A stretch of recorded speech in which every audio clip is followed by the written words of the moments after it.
Engkaulah kekuatan kami ya Tuhan, Engkau sumber kehidupan kami. Tuhan yang sudah memulai segala perkara baik untuk hari ini, dan kami rindu juga supaya hidup kami pun didapati selalu baru setiap hari Tuhan, dibarui dalam roh dan pikiran kami. Oleh karena pekerjaan Roh Kudus yang bekerja di dalam kami, mengerjakannya dengan sempurna ya Tuhan, supaya kehidupan kami ini terus memancarkan akan kemuliaan Tuhan. Kuduskan dan sucikanlah pikiran dan hati kami ya Tuhan, jiwa kami, ketika kami datang menghampiri tatamu, maka segala kekudusan yang ada padamu itu akan memurnikan hati kami semua. Buat kami jadi seperti apa yang baik Tuhan dalam pemandangan Tuhan. Urapi kami pagi hari ini ya Tuhan sepenuhnya, Engkau yang menjamah setiap kami dengan firman Tuhan. Terima kasih Tuhan. Kami menyerahkan semua ini di dalam nama Tuhan Yesus. Amin.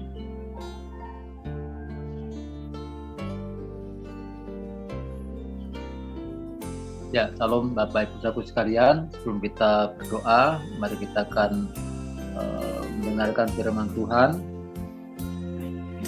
yang saya ambil dari Filipi pasal yang ke-2. Judulnya pagi hari ini adalah mengerjakan keselamatan. Kita akan baca mulai ayat yang ke-12, Filipi pasal yang kedua ayat yang ke-12. Hai saudara-saudaraku yang kekasih, kamu senantiasa taat. Karena itu, tetaplah kerjakan keselamatanmu dengan takut dan gentar, bukan saja seperti waktu aku masih hadir, tetapi terlebih pula sekarang waktu aku tidak hadir. Karena Allah lah yang mengerjakan di dalam kamu, baik kemauan maupun pekerjaan menurut kerelaannya. Bapak Ibu, saudaraku sekalian, Rasul Paulus menuliskan surat ini kepada jemaat di Filipi supaya semua jemaat Filipi ini tetap dalam keadaan ketika mereka sudah menikmati anugerah keselamatan. Dan Rasul Paulus sangat memuji jemaat di Filipi ini bahwa mereka ini ternyata adalah orang-orang yang taat, orang-orang yang setia kepada Tuhan, mengerjakan apa yang sudah mereka miliki di dalam Tuhan. Dari cara hidup mereka yang lama, kemudian ketika mereka terima Injil, mereka mengalami perubahan hidup yang sangat bagus, dan itu dilihat oleh Rasul Paulus. Nah, ketika Rasul Paulus tidak hadir di sana, dia terus mewanti-wanti dan memberi nasihat pada jemaat di Filipi untuk mereka tetap setia. Dan lebih lagi ketika dikatakan ketaatanmu itu bukan hanya ketika aku ada. Ketika Rasul Paulus bersama-sama mereka menunjukkan ketaatannya, mereka menunjukkan kesetiaannya, mereka begitu antusias ketika mereka diajar oleh Rasul Paulus. Dan itu Rasul Paulus sangat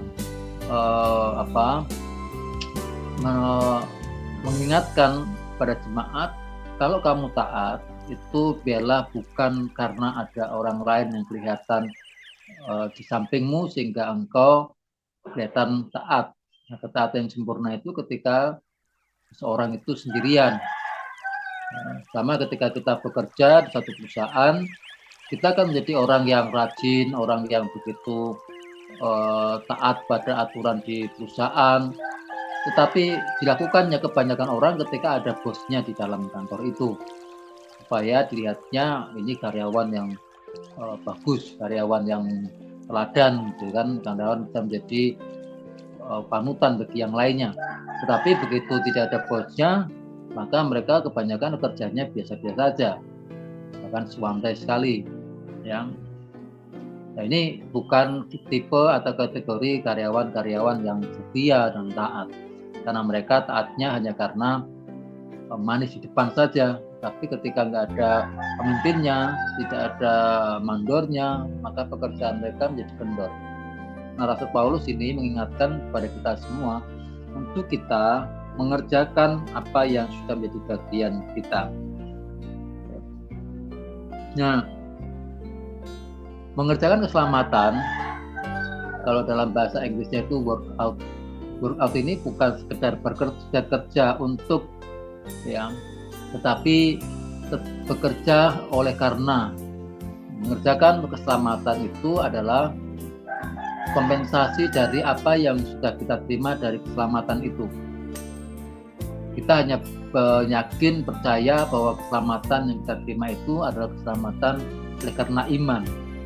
Dengan percaya kepada kematian dan kebangkitan Tuhan Yesus dan percaya kepada pribadi Yesus sebagai Tuhan dan Juru Selamat, maka kita otomatis menerima jaminan keselamatan.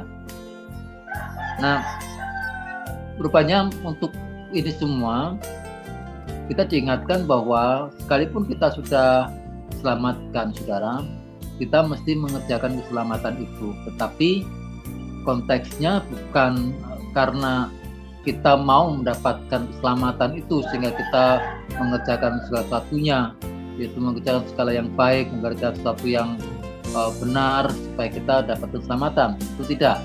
Tetapi sebaliknya, karena kita sudah diselamatkan, karena kita sudah mendapatkan anugerah yang terbesar, ya, yang dunia juga sedang cari, semua orang sedang mencari-cari dengan cara mereka sendiri-sendiri, dan dari iman kita, pastilah mereka tidak akan menemukan yang namanya kehidupan kekal. Yang mereka temukan mungkin apa yang mereka harapkan, mereka pikirkan itulah yang terbaik, yang benar. Tapi jelas sudah dikatakan, tidak ada seorang pun sampai kepada Bapa kalau tidak melalui aku, kata Tuhan Yesus. Nah, kita sudah lewati jalan itu, kita sudah melewati iman kepada Tuhan. Nah, tugas kita adalah kita mengerjakan keselamatan itu, yaitu kita memberi diri untuk terus mengisi daripada keselamatan itu dengan hal yang baik. Ya. Dan sebetulnya pun bukan kita yang mengerjakannya, tetapi Allah yang bekerja dalam kita, baik dalam kemauan maupun pekerjaan, dan itu menurut Tuhan juga dengan kerelaan Tuhan juga. Jadi saudara-saudara, ketika Tuhan menyuruh kita, Tuhan tidak menyuruh dengan hanya asal-asalan saja, yang penting sekuatmu atau semampumu atau dengan apa yang dapat kamu kerjakan. Tidak. Ketika Tuhan suruh kita, ternyata Tuhan juga memberikan segala hal, yaitu kekuatan, kemampuan, dan apapun yang itu membuat kita mampu untuk mengerjakan bagian kita. Ya. Dan ujung-ujungnya adalah supaya kehidupan kita ini menjadi pribadi yang sempurna, yang tidak bercacat, tidak beraib, dikatakan di ayat yang ke-15. Ya. Dan menjadi orang yang tidak bercela di tengah-tengah angkatan yang bengkok hatinya, yang sesat saat ini. Sehingga kita tampil sebagai pribadi yang sangat different sekali, sangat berbeda dengan orang-orang lain. Dan ketika kita sudah berbeda, maka sama seperti tugas kita adalah kita menjadi terang, menjadi garam, dan kita menjadi cahaya di tengah-tengah kegelapan dunia ini. Sehingga menampilkan satu pribadi yang memang sangat beda dengan keadaan sekitar kita, sambil memegang kepada firman kehidupan. Kita memegang firman Tuhan yang menjadi terang bagi jalan-jalan kita, menjadi petunjuk setiap jalan kita. Ya, itu bagian kita, ya, saudara-saudara. Nah, di situ dikatakan bahwa nanti kita juga bisa melihat ketika Rasul Paulus sudah mengingatkan jemaat dan dia mengagungkan bagaimana teladan Yesus juga yang bagi dalam keadaannya sebagai Allah, dia tidak menganggap itu sebagai sesuatu yang bisa ditinggikan, tetapi justru dalam kesempurnaan kemahakuasaannya, dalam kemahakuasaannya, Yesus datang ke dunia ini menjadi manusia seperti kita. Dan kembali dia mengingatkan kepada kita bagaimana tugas dan panggilan kita sebagai umatnya. Jangan kita hanya memikirkan kepentingan kita sendiri, memikirkan apa yang menjadi tanggung jawab kita di muka bumi ini. Semua orang juga mengerjakannya. Tapi daripada itu, saudara, ada bagian dan tugas kita untuk kita mengerjakan keselamatan dengan kita mengerjakan sebagai saksi menjadi perang, menjadi bagian yang kita bisa membawa inti kerajaan di tengah-tengah dunia ini. Mari saudara, kita akan mengerjakan keselamatan ini supaya dapati kita menjadi orang-orang yang setia, yang taat kepada Tuhan di mana kita berada dalam segala tindakan kita.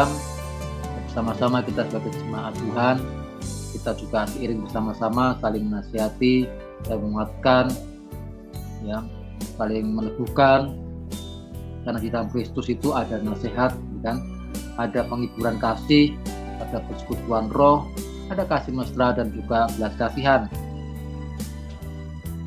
Sehingga ketika kita sudah mengerjakan itu, kita kerjakan keselamatan dengan satu pikir, dalam satu kasih, satu jiwa, satu tujuan, dan kita tidak mencari kepentingan masing-masing atau kepentingan sendiri untuk memperoleh puji-pujian, memperoleh pengaruh di antara yang lainnya.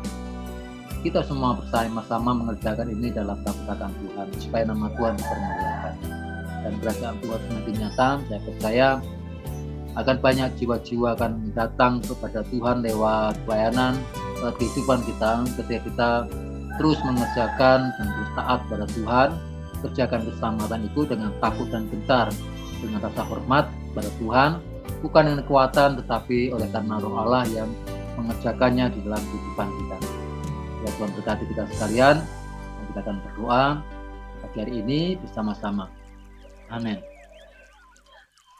Baik, saudara-saudara, nanti kita akan berdoa seperti yang sudah saya sampaikan tadi. Di masing-masing pelayanan kita akan bawa doa-doa kita, baik yang di Pati nanti berdoa buat pelayanan di Pati, yang Kudus pelayanan di Kudus, Donorejo doa untuk pelayanan di Donorejo, ya, ada Pak Vera, Pak Sulis di sana doa. Di Pati ada Mbak Anjar berdoa buat Pati, kemudian Kudus Pak Yoga berdoa buat Kudus yang di Jepara, ya, dan doa banyak hal buat bangsa Indonesia, buat kota kita, dan masing-masing kita diberikan kekuatan, kemampuan kita terus melangkah dalam nama Tuhan. Itu ya saudara ya, dan jangan saling menunggu, terus kita bersaut-sautan. Ada yang berdoa sambil memuji Tuhan, silakan. Oke, kita akan mulai berdoa.